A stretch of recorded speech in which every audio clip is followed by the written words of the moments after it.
Guys, good morning. Magtitimpla tayo ngayon ng pintura. Ito, Sterling Snow White. Ito guys. Ang mix nito, 2:1. This is primer. So, ang 2:1, mayroon dito siyang katalis. Ito katalis niya. Tapos, ito, sa thinner niya, primer brushing to. Ganun din naman ang dito, ang tawag nito, ang takot. Mayroon din katalis, mayroon din siyang sariling thinner. Ngayon, ang ratio nito, 2:1.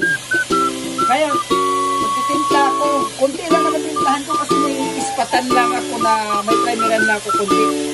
Actually, may measurement cup ito ginagamitan ng measurement cup, kaso maliit lang naman yung pinturahan ko guys. So ang gagawin ko, dito na lang ako mag-base sa kutsara na lang. Pero of course, first of all, i-mix ko muna ng maayos bago timplahin. Ikat ko muna. Hello guys, ito na guys, i-mix na natin yung pintura. Kailangan haluin nyo ng maigi talaga.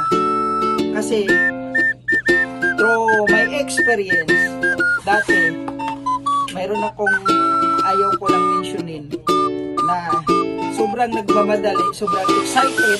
Hindi ko sure kung alam niya talaga ang ratio, kung alam niya kung paano mag-mix ng pintura.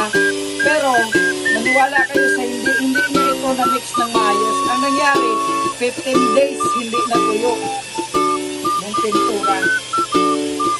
Hindi na-mix ng maayos, tapos hindi niya pa ata alam yung ratio, kaya ganun ang nangyari. Ngayon, yan sa mga true experience ko ngayon, ang ituturo ko sa inyo, pag bukas kayo, lalo na pag bagong bukas, i-mix nyo talaga na i-mix kasi sa ibaba niyan, pag na-feel nyo na matigas pa, ibig sabihin hindi pa nahalo ng maayos yan. Yan. Tapos malalaman nyo yan guys, tingnan nyo, ang tulo niya, tuloy-tuloy. Tapos malapot. Yan guys.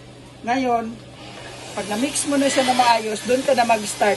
Magsukat ka sa pintura. Mayroon tayong measurement. Measurement cup. Pero hindi ako gagawa ng measurement cup ngayon kasi mayroon na akong maliit lang naman kasi yung pinturahan ko. Sayang. Hindi kasi kami kompleto dito ng measurement cup. Walang maliit, walang malaki.